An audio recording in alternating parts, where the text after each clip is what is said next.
हम ऊंची बालका तो हार है।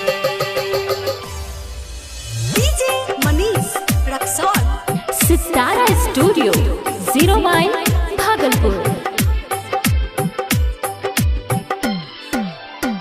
अलिहा मंदिरवा तोरे माता बिसहरी, खोला ना अपन केवाड़ है।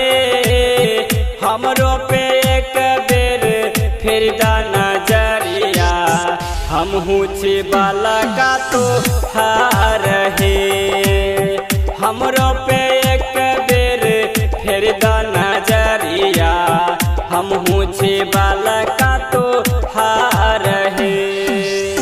जल फूल दूध लावा पान सुपारी, कल जोड़ी कइने छिकार है। अखिया तू खोला मैया, मुख से तू बोला, सुनीला अरज हमार रे। अखिया तू खोला मैया, पूछाऊं त बोला, हम ऊंची बालका तो हार रे।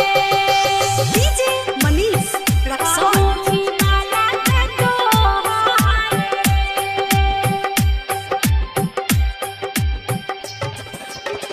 हम ऊंची बालका तो हार है।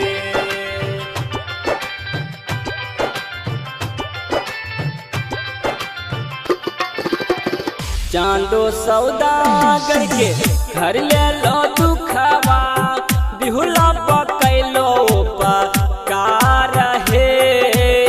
बिस्केरो देवी तू माता बिसहरी, महिमा चा तोरे अपना पार है।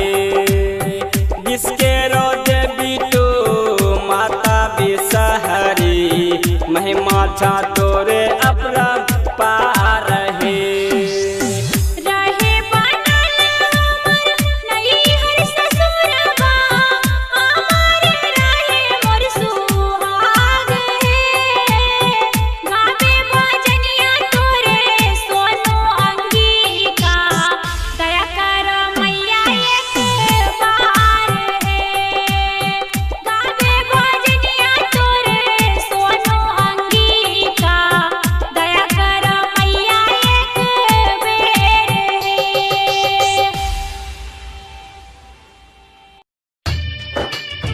हम ऊंची बालका तो हार है।